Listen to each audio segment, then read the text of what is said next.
जय हिंद बच्चों। कक्षा 11 के बच्चों के लिए जो हम पर्यावरण और समाज लेसन पढ़ा रहे थे बच्चों, उसी के अंतर्गत आज हम आप लोगों को निश्चित उत्तरीय प्रश्न हल करा दे रहे हैं। तो आइए शुरू करते हैं। मानवीय गतिविधियों द्वारा पर्यावरण में होने वाले असंतुलन को क्या कहा जाता है? तो उत्तर है, मानवीय गतिविधियों द्वारा पर्यावरण में होने वाले अवांछनीय परिवर्तन को पर्यावरण प्रदूषण कहते हैं। ठीक है। नेक्स्ट है, जल प्रदूषण के दो प्रमुख स्रोत लिखिए।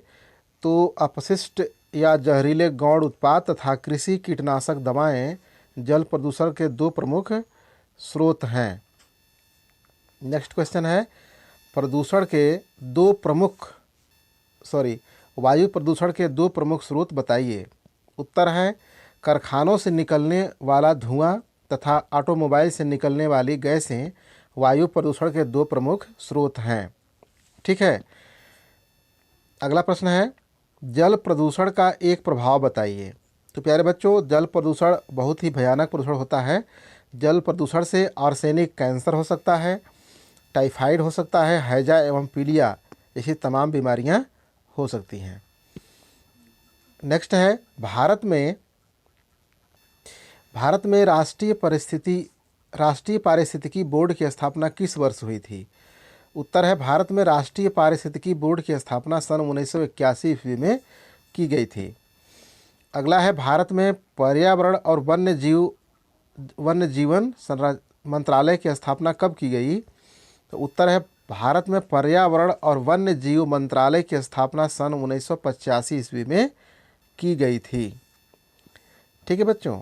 अगला प्रश्न है, उस बाह्य शक्ति को क्या कहते हैं जो हमें प्रभावित करती है?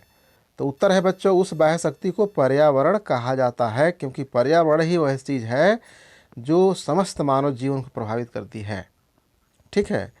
अगला है, भौगोलिक निर्णायकवाद की संकल्पना को किसने विकसित किया है? तो प्यारे बच्चों, इसको विकसित करने वाले बकल महोदय हैं। बकल वैज्ञानिक हैं। आगे है, चिपको आंदोलन किसने चलाया? ठीक है। तो प्यारे बच्चों, चिपको आंदोलन को बहुत ही मोस्ट इम्पोर्टेंट प्रश्न है। चिपको आंदोलन को सुंदरलाल बहुगुणा ने चलाया था। अगला क्वेश्चन है बच्चों, आगे है अति लघुत्तरीय प्रश्न। प्रश्न है, पर्यावरण क्या है, इसके दो प्रकार बताइए। तो पर्यावरण से अभिप्राय उन सभी भौतिक वस्तुओं से है जो हमें चारों ओर से घेरती है। हमारे चारों ओर की प्राकृतिक वस्तुएं तथा सांस्कृतिक पर्यावरण के अंतर्गत ही आते हैं। पर्यावरण मुख्य रूप से दो प्रकार के होते हैं। नंबर एक है भौगोलिक पर्यावरण तथा दूसरा है सांस्कृतिक पर्यावरण। आगे है बच्चों, भौगोलिक पर्यावरण क्या है, यह किस प्रकार मानव जीवन को प्रभावित करती है? तो प्रकृति द्वारा निर्मित पर्यावरण को भौगोलिक पर्यावरण कहा जाता है। इसमें वे सभी वस्तुएं सम्मिलित होती हैं जिनको मानव ने नहीं बनाया होता है, बल्कि वह ईश्वर द्वारा प्रदत्त होती हैं। ठीक है। आगे है बच्चों, प्रदूषण किसे कहते हैं? तो उत्तर है, पर्यावरण की